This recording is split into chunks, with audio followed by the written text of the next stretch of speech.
Go.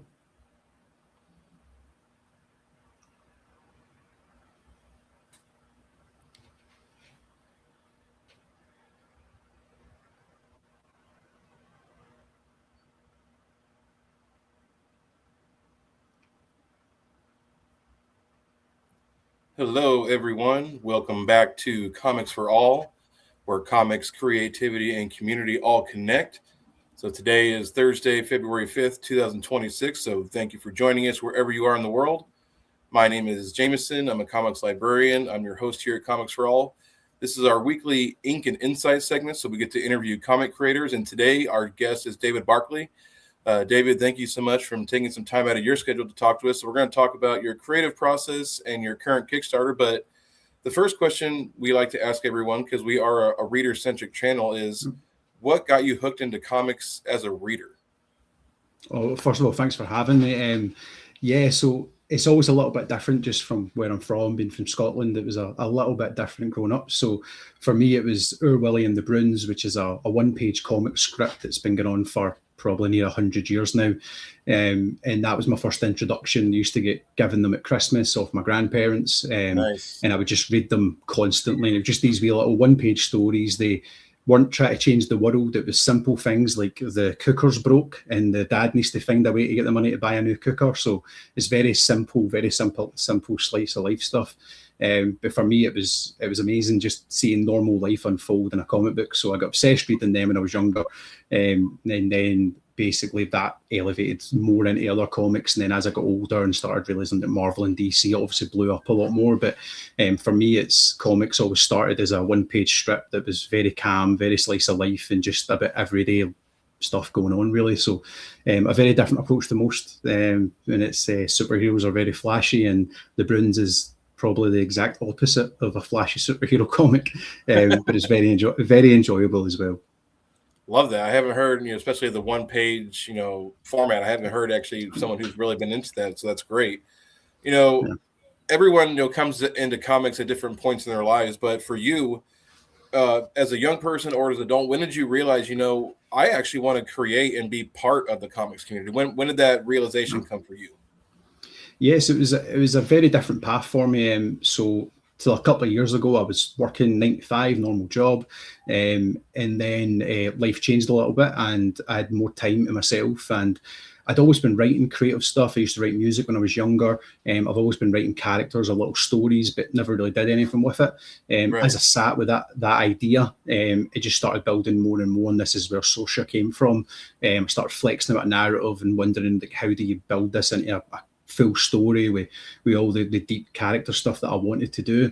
As I started doing that, I couldn't picture it as a novel. I tried to think, does it look like a film or a TV show? And it just didn't sit quite right with me. And I've always read comics, but as a fan first and foremost, not as someone working in a medium. But every time I went back to writing more for SAORSA, it just kept coming to my head as a comic, and it was that idea of slowly living through the moment. And that's where, I started thinking about the comic books I read as a kid and how slow those comic books were and how they took you through small moments, but it meant a lot. And I started writing SAORSA and the idea of, well, let's slow this down. Let's see if we can let it breathe. And that's where the comic book really came to life, where I felt like I get real control on that pacing to be able to tell the story. So I started figuring out, how do you write a comic? How does it work? Scott McCloud's book was absolutely outstanding, Understanding Comics. I think everyone has read it. Everyone suggested it to me. Absolutely. Classic. And an unbelievable starting point for someone who maybe understands the narrative as a fan, but doesn't really know what the creators are trying to do behind it. So that was the start for me. That was about maybe 7-8 months ago when I really started thinking, right, can I make this into something tangible? And I've got that sort of personality that I'm all in or I'm not in at all. So I just went all in, and this is me now trying to bring it to life. Perfect. That's great. A great story. So another kind of reader-centric question to start us off here in the introduction. What's something you've read in the last year or recently that's really stuck with you? It could be indie, could be major, but it didn't have to come out in the last year either necessarily, but something you've read fairly recently that's really stuck with you. Yeah, so I had a little think about this because I wasn't trying to be too smart with what I was picking, but I've read a lot of comics in the last years, particularly the last 7 months as I've been sort of researching my own stuff. And one of the stories that really sat with me was Beneath the Trees Where Nobody Sees, Yes. Patrick Horvath. just an absolutely outstanding comic, and if anyone hasn't read it yet, it's definitely worth picking up. I won't spoil too much, but it's about a small town serial killer living a dual life, and you need to live through their life with them. And again, it's quite slow, it's very well paced, and it looks like a absolute gorgeous children's book that you could hand to. Yeah, it's so disarming when you see the art and you think this is beautifully illustrated art, and then it's such dark content within that art. It was a great contrast, and it's something I enjoy as well when I'm doing my own writing. It's that idea of you don't really know where the dread's coming from, but something just feels very off as you're reading it, and that's what I felt when I was reading that. So it's a great book, and definitely recommend to anybody who hasn't read it yet. Absolutely, and I think it was one of my favorite reads of last year entirely, because it's just, like you said, it's the tone of the art that mixes with the content, but then also I feel like, as you mentioned, it's one of those master classes of pacing. Like the pacing is almost flawless in that story. Yeah. I mean, when you do a big reveal in comics, it's always hard because the reveal's on the page somewhere if your eye's dark to it. So there's always that control of trying to make sure it doesn't come out too soon. And you're absolutely right.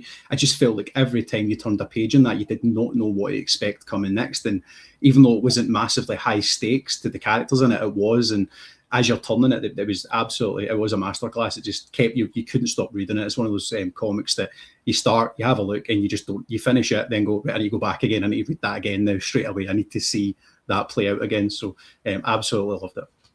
Perfect. And again, Beneath the Trees Where Nobody Sees, if you haven't read it, go check it out. Yeah. So for viewers out there who are unfamiliar with your work, how do you introduce yourself as a creator? So for me, I'm always about honesty up front. So yeah, I came to this later than most. I'm on the other side of 30 now. So it definitely feels that I got it later than a lot of people that are engaging in the scene.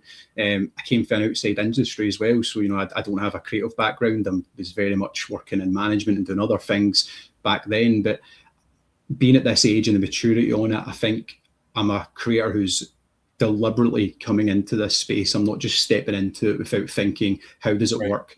How do you respect it? How do you connect with people who are within it? So yeah, I think as a creator, I'm someone who's deliberate about what I do, and that comes through in my writing. My characters are very deliberate. The storylines, their pacing, their dialogue. It probably comes from my other work where everything had to be very perfect down to the T and on time. And I think as I'm writing, it's very much character first stories that's coming through.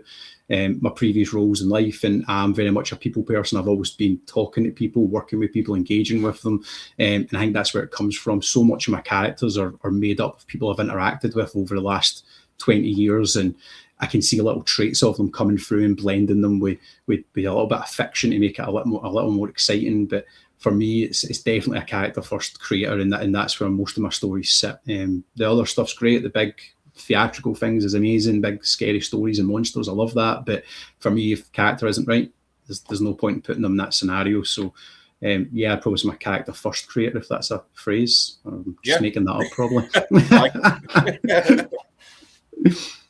It works though. Yeah. So especially, running a campaign like this at the time, we'll dive into that here in just a couple minutes, but what does your creative week look like right now, especially with a current campaign going on? Yeah, so I mean, I'm a busy man, so 2 kids as well, so we've got everything going on that all busy families do. But for me, a creative week right now is refining SAORSA, trying to get it ready for when it funds, to make sure that production line is ready to go. We've got multiple issues, multiple acts planned, and I'm trying to make sure we're ahead of that curve in case anything takes off a bit faster.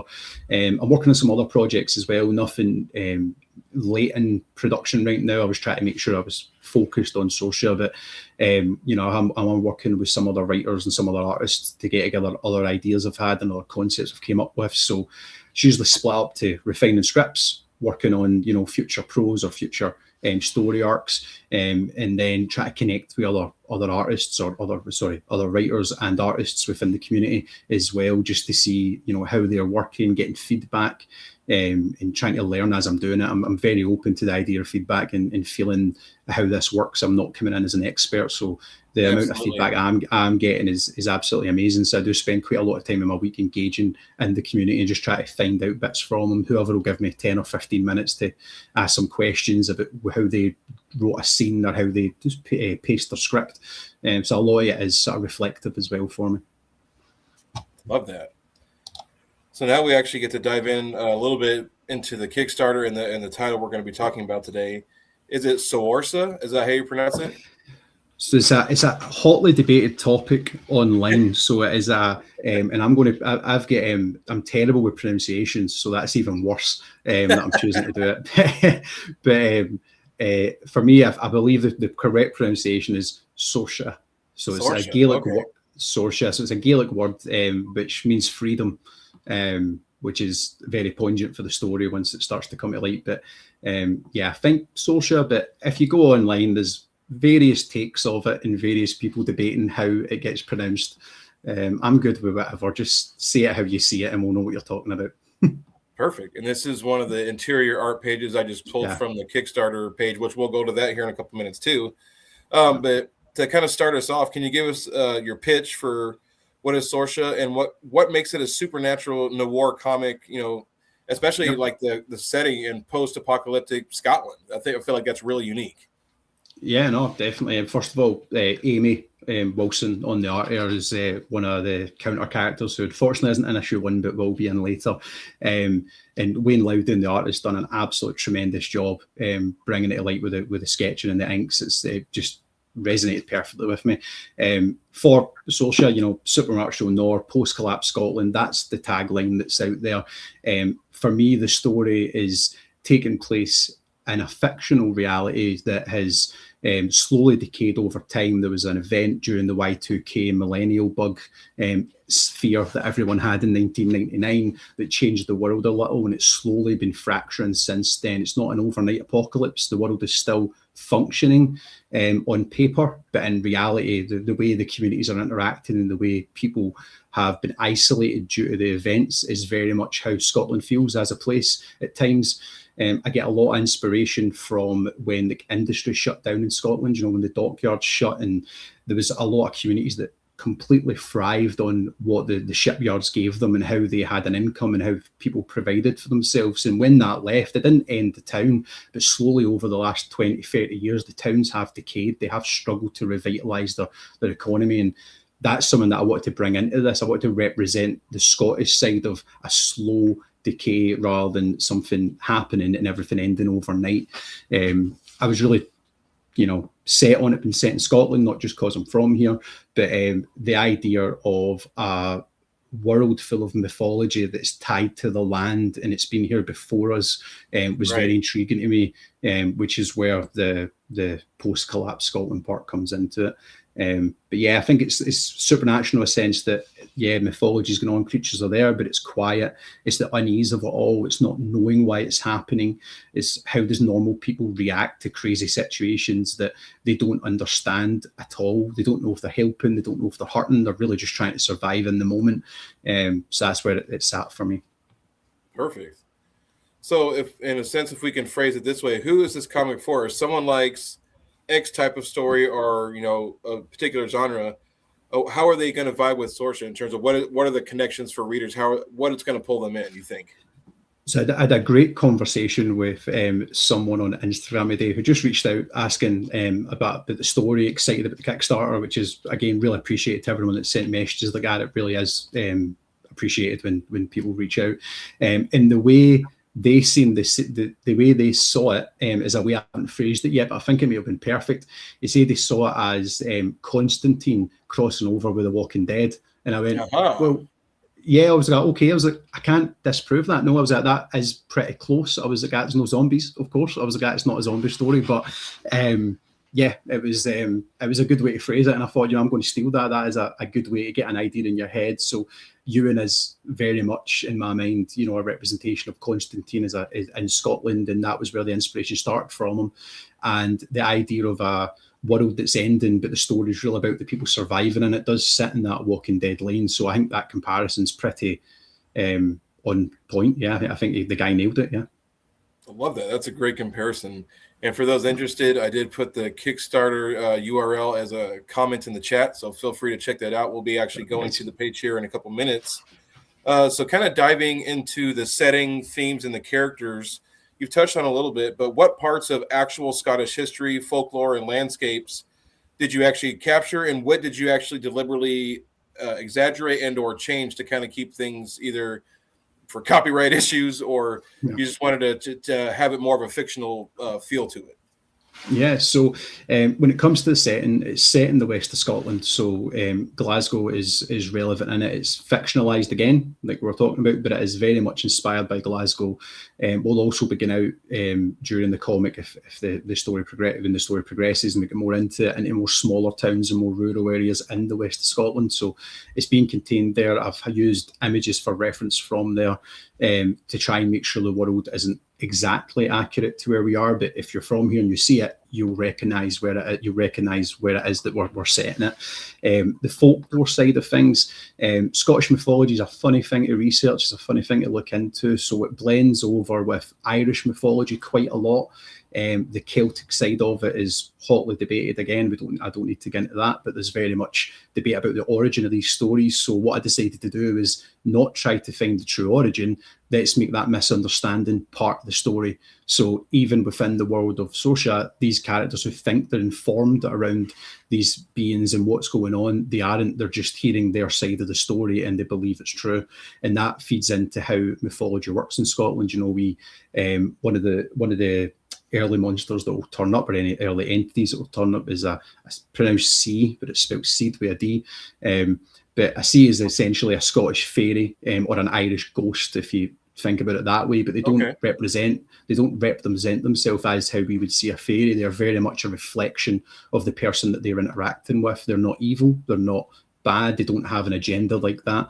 They're there to hold people to laws that they don't know exist. So a lot of Scottish mythology is tied to the land, where they're there to keep a law in place, and they only present themselves when someone has broken that law, which is hurting the land, and they're there to defend it, which again is a really great concept that I got behind when I was researching it and finding how I wanted to handle it. The idea that the beings that are reaching out is because the humans have failed the world. So they need to start reacting or everything's going to fall apart, which is where I sort of originated it from, keeping it as fictional as SAORSA as possible. But I want to make sure I represent these beings correctly with what their motivations would be. Why would they show up? I want to make sure that stays to the history of the history that we think we know. Right. Absolutely. And so the main character kind of is a down and out kind of con artist, you know, who kind of fakes supernatural gigs until they meet something real. What drew you to that kind of protagonist? And then what kind of themes or concepts are you exploring through that character? Yeah, so with Ewan, I wanted to have a character who is relatable to people from Scotland, relatable to a comic book protagonist when people understood that type of approach I was taking with him. He's not a hero, he's not a villain, he's just someone who has been surviving for so long, they're not really sure why they're surviving anymore. So I keep saying his biggest motivation is to pay rent, because that is his motivation. He knows he has to pay rent, he needs to get money some way. And he's earlier, you know, in his backstory and the stuff that we'll get into in the comics, he studied this stuff, then the world ended and it didn't matter anymore. He initially went out on jobs out of curiosity, believing that these stories were true, and was enthusiastic, excited by something happening that was, you know, was going to be special for him. And when he arrived, it was just boilers making noises and bumps in the night, and none of it was real. The world slowly decayed, and he just decayed along with it. Decided to take the money to pay the rent, turned into a con man, started, you know, going to old granny's houses and telling them they had a ghost just to get some money from them. So he's fallen into a place where he feels he's unredeemable, and when we meet him, he is at his lowest. So at that point, he is barely surviving, rent is very much overdue, and he accepts a job out of desperation because he can't turn down the payday, and he's surprised to find out that not everything he's visited is fake, that there is some real stuff out there, and that's where the story kicks off. Love that, man. I'm definitely intrigued now. So you mentioned kind of folklore, trauma, and character development as obviously big elements for the story. Can you share a scene or a particular, couple panels that when you think about it, that you're really proud of without spoiling too much? Oh, that's a good question. Yeah, so there is a scene which, not in issue 1, so I really probably isn't great to talk about that, but it's a good scene, so we'll talk about that. So there's a scene where Ewan has to go meet Amy, and he knows he shouldn't. He knows he shouldn't bring her into the world. He knows he shouldn't go see her, but he doesn't have options. And as soon as he walks in, she's just going for him, doesn't want him there. Why are you here? And through the whole argument, and they're having this heated debate about he wasn't supposed to come back. They weren't supposed to talk to each other. And then in anger, in the end, she just stamps down the plate and goes, "Have you eaten yet?" And that for me is the Scottish side of it. Like, we get so angry at each other, we're so loud, we can be so aggressive, but we always make sure somebody's eating. We're not going to let them go hungry.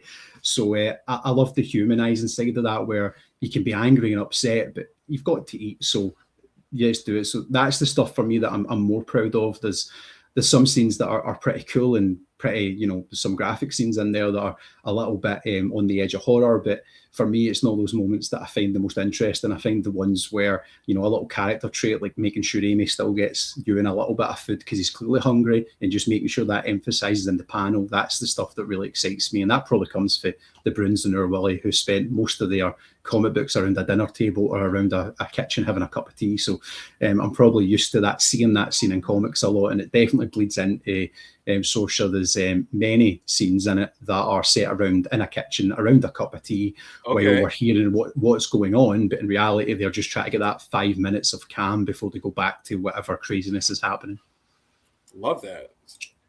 So now, kind of going more into the creative process of creating this story, in terms of the concept for SAORSA, and between the concept for SAORSA and actually, kind of the finished, comic itself, how long of a time period are we talking about? So it's hard to define. If you had to go from the first time I wrote a character that became Ewan Morton, you're talking maybe 6 years ago. And that's when I was writing very small bits of creative stories. It was, a small character bio, then what I think I suppose you would call it an outline of a story is really what I was writing back then, but I thought I was writing a full story before I learned what it is to write a full story. So I went back about 7 months ago and I looked through all this on my files, and I was reading it all, and I was like, I've definitely got the guts of something there, but I need to work on fleshing this out. So I think if I had to go back, it was probably about 6 years ago I started writing all this stuff, but it's probably 7 months that I've been actively writing almost every day, either writing scripts or refining it or trying to, get panels, fix dialogue, do all those bits. But yes, it's probably been a process of attempting to write in prose, just to get an idea of where I want to go, then learning how to move that over into a comic book script. One of the things I did think is a comic book script is, for me, or writing a comic book script is a lot more enjoyable than writing prose. So if there's anybody out there writing prose and struggling, comic books are a lot more fun in my mind. Love to hear that. And that kind of actually leads into my next question is, what is your typical writing process been for a typical, SAORSA day? Like you said, do you start with an outline? Do you start with a script? Do you start at the end? Kind of what is your daily creative process, or what has it been like?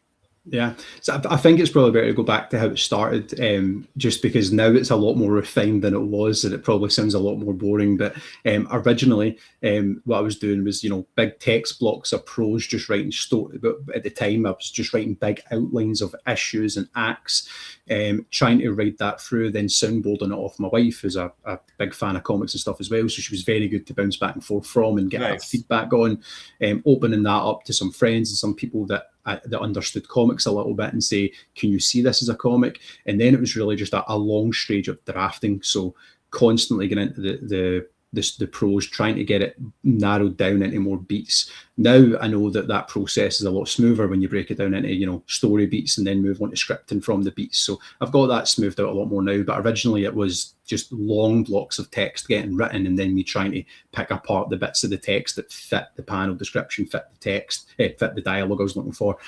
So it started off a lot slower than it is now, but now we've got a much smoother way of doing it that turns out it's not stressful. Well, good. I'm glad to hear that the process has gotten kind of like the more efficient, and you're not feeling as stressed out as much. And that collaborative process in creating a comic, especially working with, a creative, an art team in particular, can you kind of describe how that process has been like working with an art team and that kind of that collaborative back and forth process? How has that been? Yeah.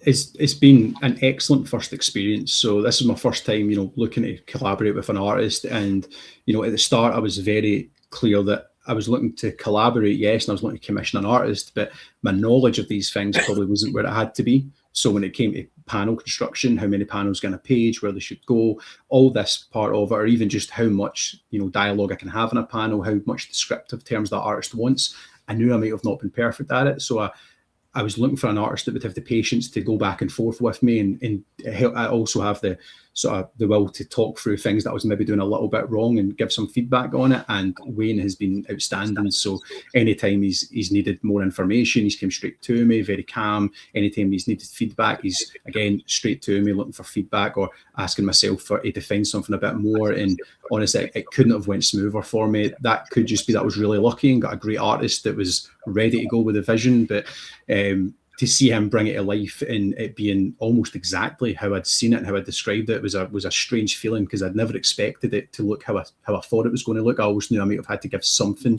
where the artist might have a certain style or might have a certain way they want to flair it.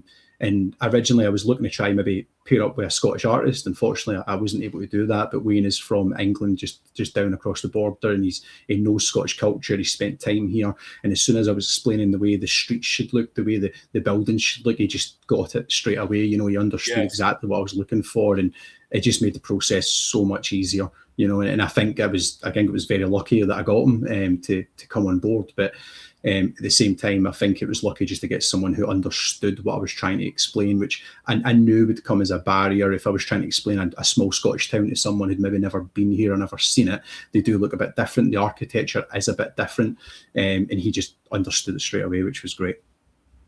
Right, yeah, especially when you're doing something maybe not historical, but that has historical architecture within it. Like you're mentioning, that's really important to have that context of what a street would look like, or somebody walking past a series of bars or restaurants, what that would look like. Yeah.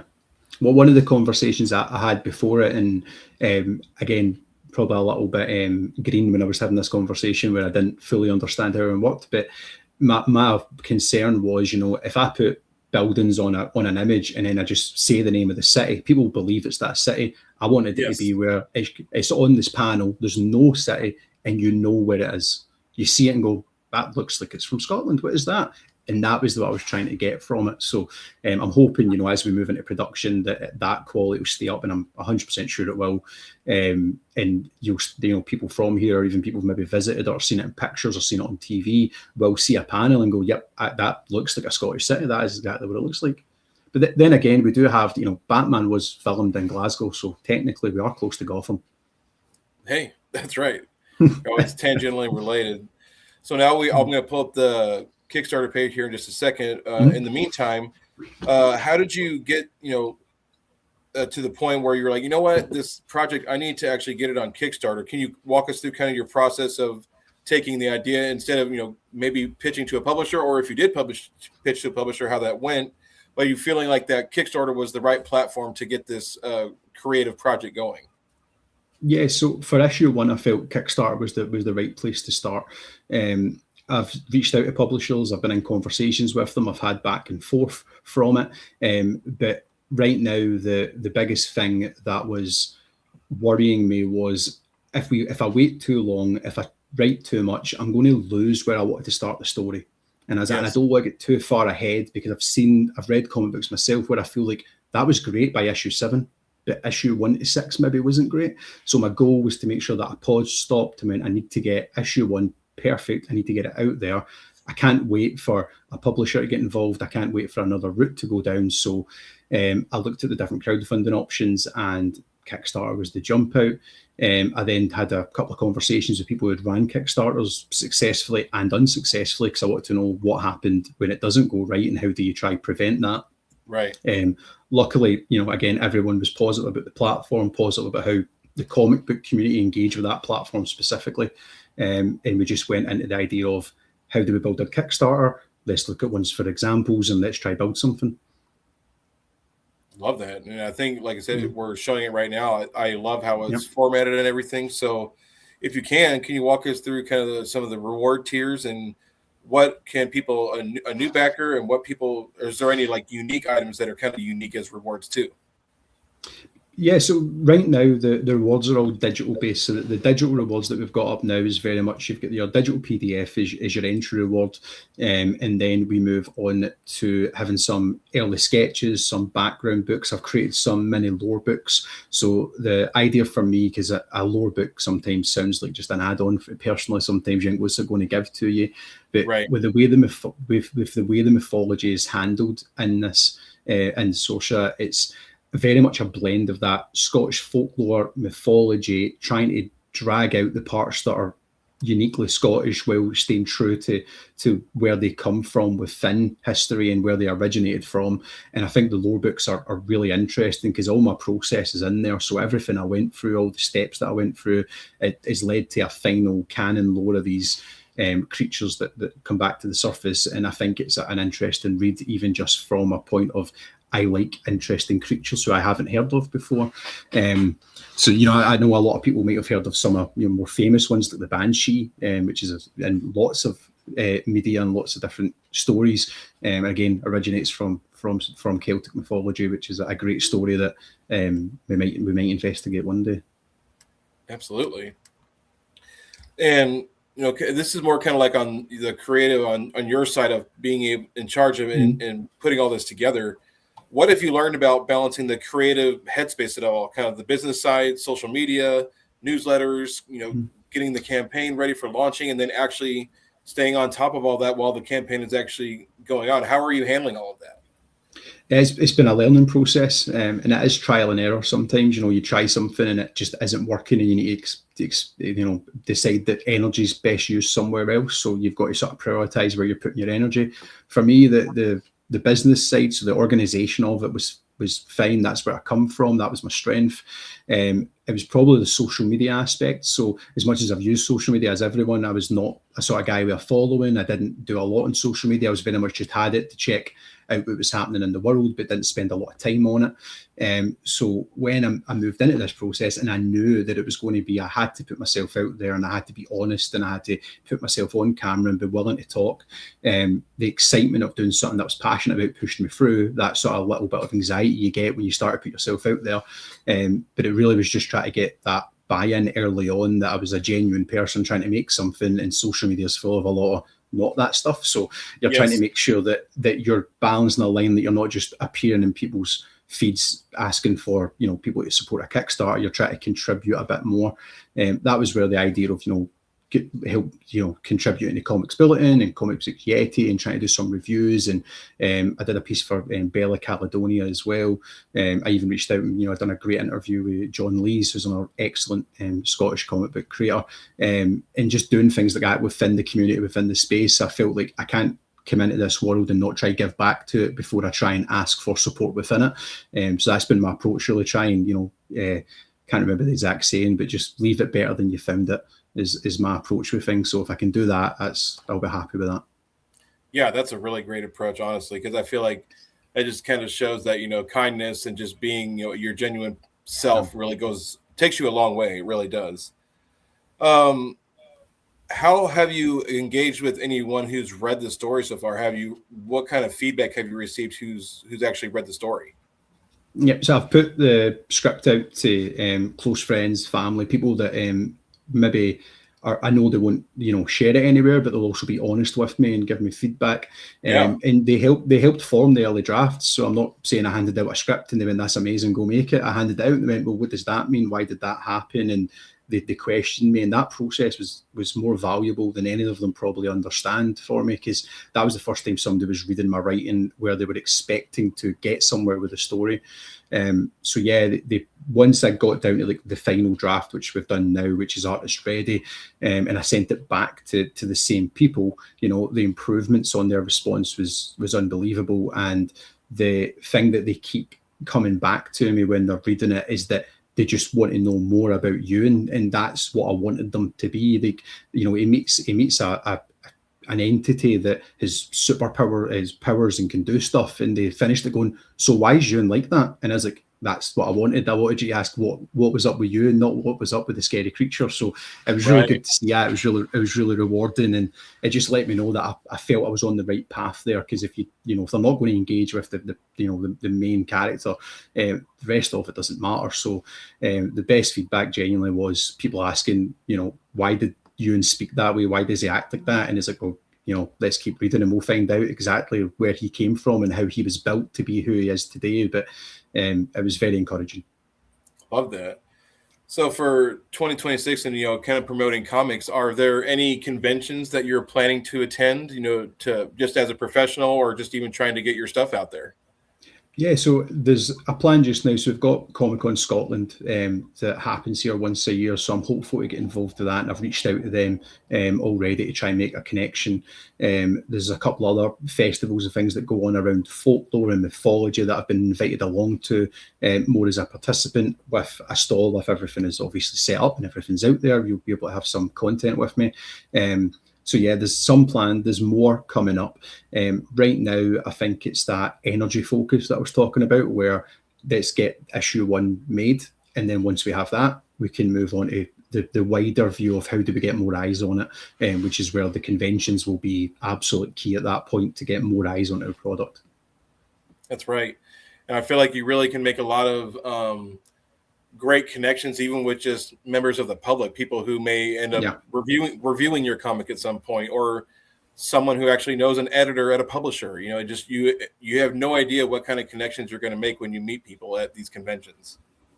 Yeah, no, definitely. And I think even when I've been reaching out online, the amount of people who are willing to make connection within this space is, breathtaking. Stood on my words there. It's a little bit breathtaking when you think about it, because again, online communities, they're not the safest place to jump into every time when you're trying to come out of nowhere. And it's just been a great experience, and the amount of connections I've made already, whether it is publishers, reviewers, or people who are just willing to take it and give feedback, who have been published or maybe have done a Kickstarter before. It's been really refreshing. Love that. At least what you can talk about, what do you have on the rest of your creative calendar for the rest of 2026, at least what you can talk about? Yeah, so right now it's SAORSA all through 2026. We've got some projects that are working in the background just now. I can talk about one actually. I've got an audio drama, which is a sci-fi sort of space opera type drama that's going to be told completely through mission logs. And we've got voice actors working on that just now who are recording the lines, and we've got a mixer working on it. But that's very much a side project while I get SAORSA launched. And it's when I was going back through my old writings, it's really just things I found that I started writing about years ago that I'm now grabbing out and going, right, let's flesh that out now that we've got the time and we've got the knowledge and the tools to try grow this narrative. Let's do it. So I'm finding lots of different projects as I go through my old work that I put through, and most of them are in early development or sounding out if we could get a creative team around it to bring it to life. That's great. I love hearing people that have multiple projects or multiple things kind of in the pipeline. I love hearing that. No. So, David, where can people, viewers out there, find you online?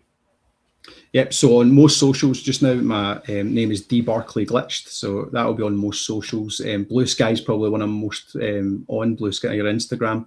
And again, Instagram D Barclay Glitched, and you'll be able to find lots of SAORSA content and a little bit of Magic the Gathering content if anyone likes that.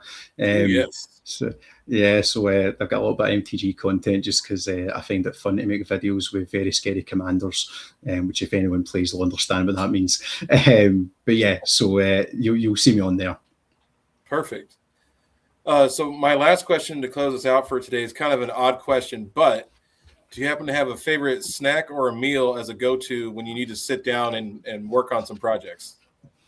Yeah, so it marries up with comics really well, and it was actually my wife that mentioned it the other night, and I thought it was really funny when I sort of thought this question, and she had mentioned it. So my favourite chocolate bar is a bar of Old Jamaica rum and raisin, which is just chocolate bar, raisins, rum flavoured. It was my granddad's favourite chocolate bar, so I always remember, sitting reading the Brunswick Willie, we were getting a bar of chocolate from him. And the other night I was writing SAORSA, and she realised I kept buying the bar of the Old Jamaica chocolate, and I was like, yeah, that's because that's my comic book book chocolate. That's what I was eating when I was reading it. So now that's what I'm eating when I'm writing it. So it was a good wee loop on that when I realised that that's my go-to. Love that. You're actually the first person I've asked everyone who's come on, and you're the first person to actually say chocolate as your go-to. So I love hearing that. Yeah. Maybe it's not very exciting to say chocolate. So right. I love chocolate myself. But David, thank you so much for joining the channel today. It's been a wonderful conversation. Again, the Kickstarter is in the chat right now. It'll also be in the description of the video when we post it to YouTube. Feel free to send me or David a message. We can always feel free to chat. But David, thank you again for joining us. This has been Comics for All, where comics, creativity, and community all connect. And thank you so much for joining us. We will see you next time. Take care. Bye.